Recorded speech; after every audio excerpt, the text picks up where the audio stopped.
Well, good afternoon to you, Scott Baker. Happy Sunday. Happy Sunday, Mikey. 3 o'clock Eastern Time, and it is the 23rd of November. Thank you all for watching. If you're watching live and if you're joining us later, you're just as welcome. Today's field note is entitled For a Limited Time Only. We're going to talk about it for a limited time only. It is field note number 1627. And it when you're in the beginning of this field note, you're like, is this really just about the whole point of limited time offers?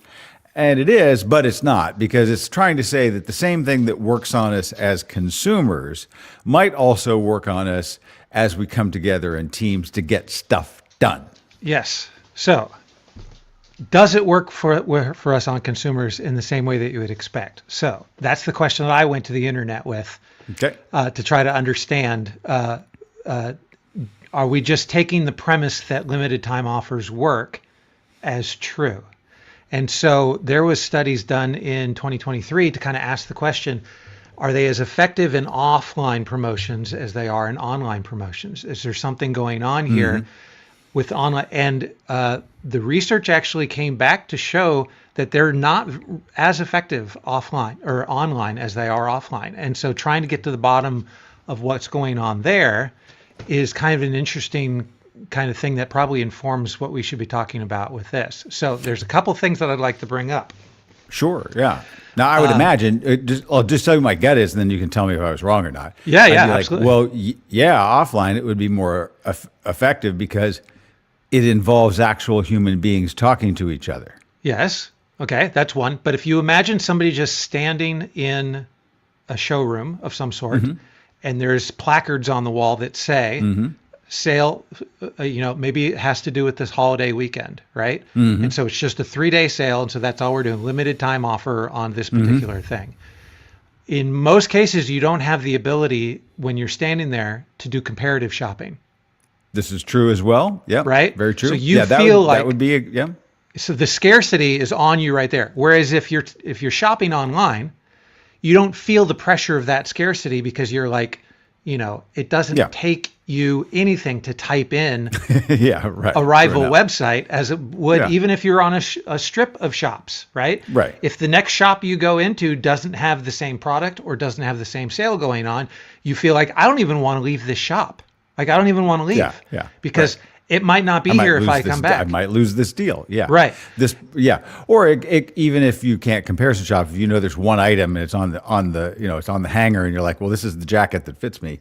Right. So, and I can see that. Now, I think that then you're talking about a differentiation in the degree to which it works. But I think over the course of all humanity, probably it has worked. The question is, and I think for the leaders and those reading the field note is, how could this actually, that effect, could it actually really transfer into a way that benefits the organization and maybe gets the people in the family, on the team, in the company to do things that are good for the company, but might also be good for them? Now, hopefully then they're not in a situation where they're like, I think I need to comparison shop for a different family. Yeah.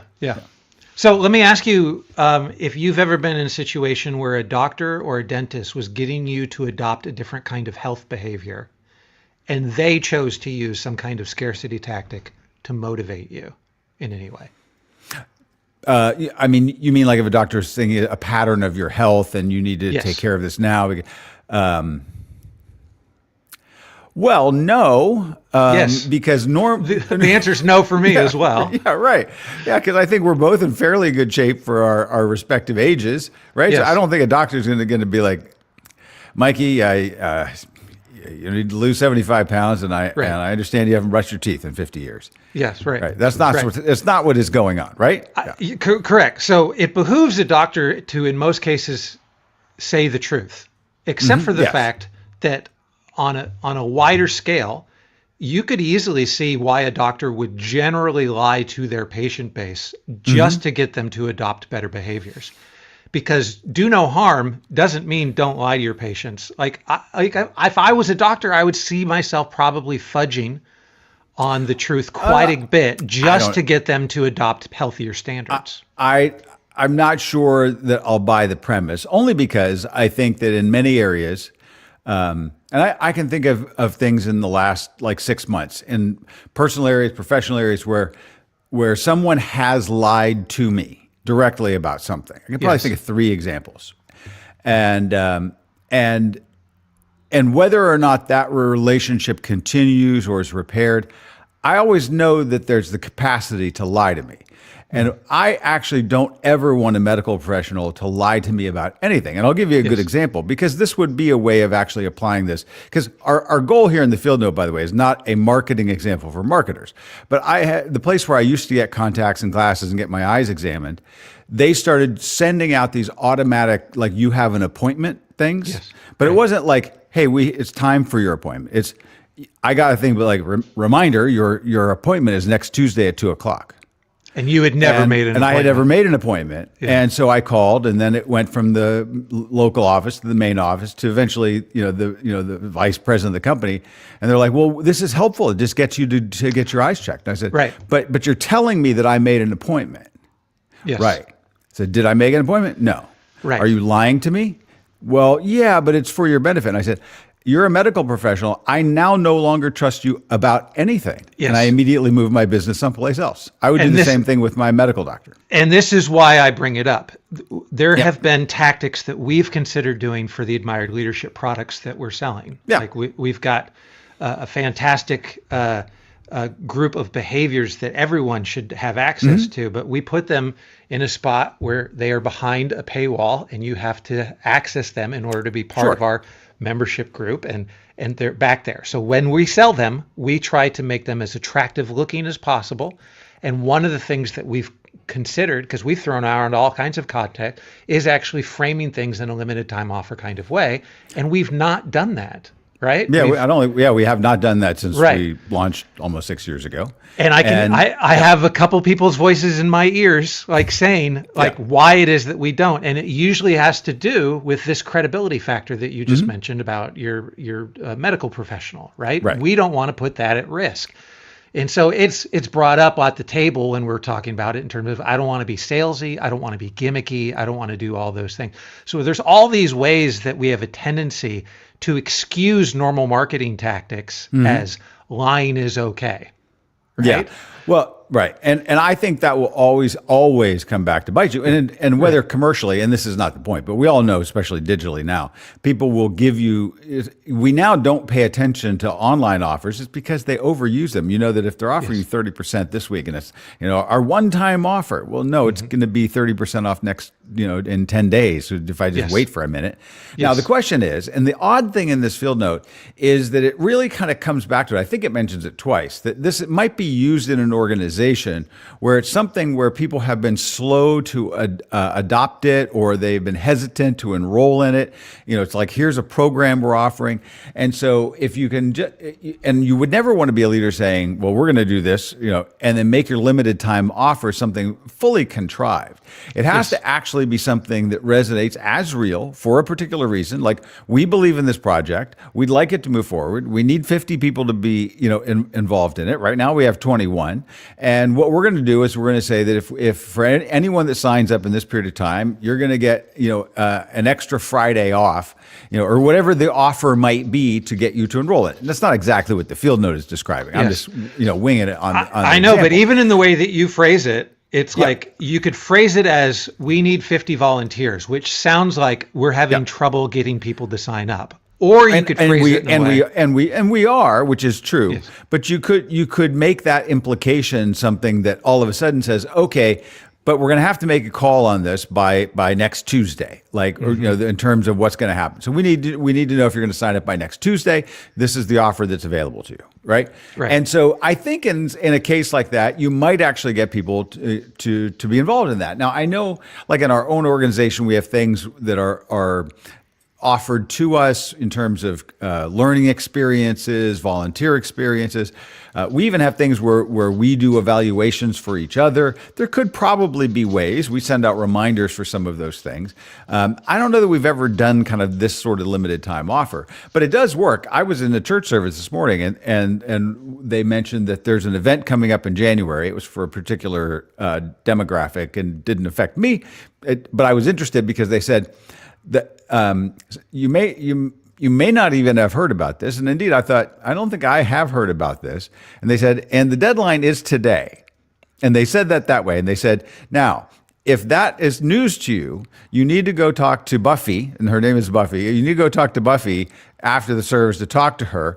But the fact that they actually kind of, I could just see people go, oh, and like they were all of a sudden, because they hadn't really processed this event that they might want to be a part of, was flexible in terms of, because it required some registration for some event space and some other things.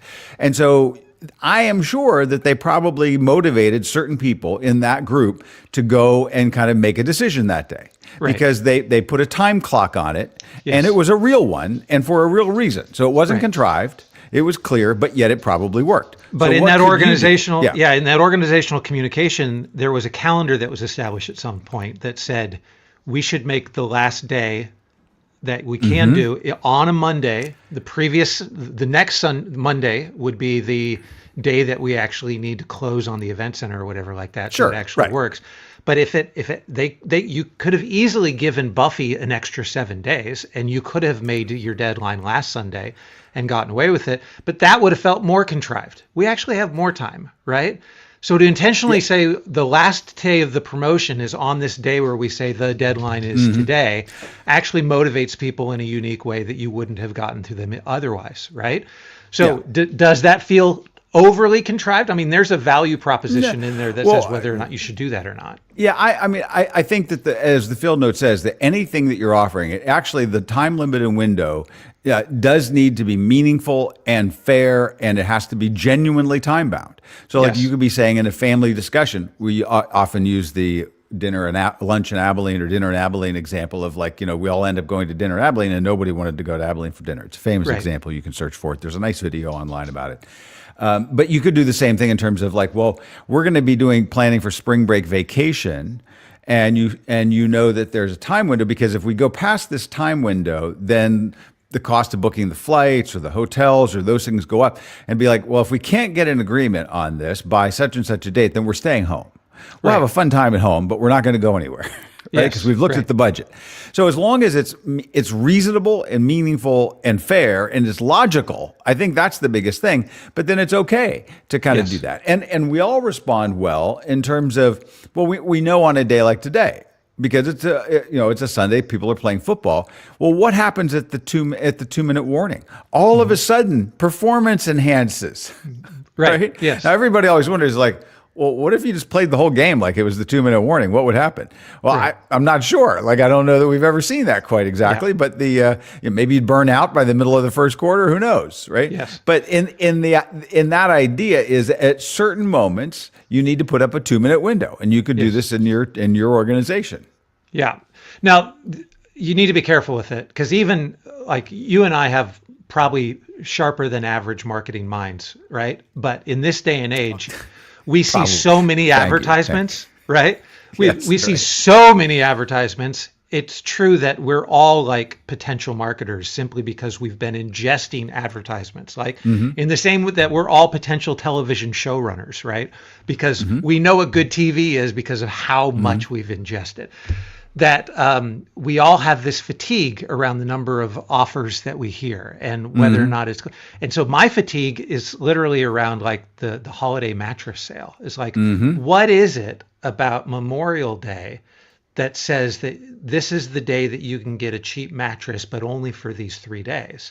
Like, for those people who aren't thinking about, well, is there something in your inventory that is tied to this? Like, if you don't actually clear this out, you're like, what is actually motivating the sale of the product? And the more I think about it, because I actually think about it a lot, when I feel like I'm being manipulated, like I have a tendency to like reject it even harder. Right? I actually want, if something was articulated to me as an inventory blowout sale, then I can understand the economics about it actually being on sale. So the reason I go through that example is like, if you and your organization are articulating in such a way and it feels gimmicky in any way, there are going to be, and it's probably going to be the smart, I'm putting myself in the smartest cohort, the smartest people in the organization are going to be thinking through that and are going to be questioning it.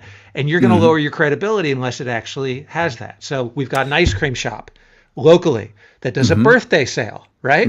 If it's your birthday, you can come in and get a free scoop of ice cream and then 10% off for the rest of your family or whatever like that. That makes sense to me, right? But it's contrived as well, right? I'm sure it is. But even in the way that it's contrived, I totally get it. And the limited time offer is April 26th, right? My birthday, right? Yes, right. Got it. So well, look, it's not to say that all of life is rigged, but there are always sort of elements of decide by now, right? Yeah, there are those moments. In fact, you've got to decide, like if the wedding is scheduled and everyone's waiting and you're the groom at the back going like, I got it, I don't know, and it's like, no, you have to decide now whether you're going to go down the aisle, right? But one of my earliest jobs when I was in college and I was working at the Voice of America in D.C. and doing overnight radio in Baltimore, I also sold electronics at the Montgomery Ward store at the Annapolis Mall in Annapolis, Maryland. So televisions, VCRs, remember VCRs? And so you had a certain model of VCR that was silver and one that was black. One of them was always on sale because it was against the law for something to always be on sale. It could only it had to be on sale less than 50% of the time. But the exact same model, different color, and then you would just alternate. Well, this one's on sale this week. Right. And so that kind of thing happens, but and I think that doesn't earn any trust, over the long haul. And so I do think that there's a thing that we probably just haven't thought about, that we can learn something from the marketers that we can bring into our organizations to make the teams better, to make everybody better, and then just kind of create meaningful and real, windows that say, we're invested in this and we'd like you to be too. And here's what we're offering. Yeah. Great. Fantastic. All right. Thanks for your time. Bye now. All right. See ya.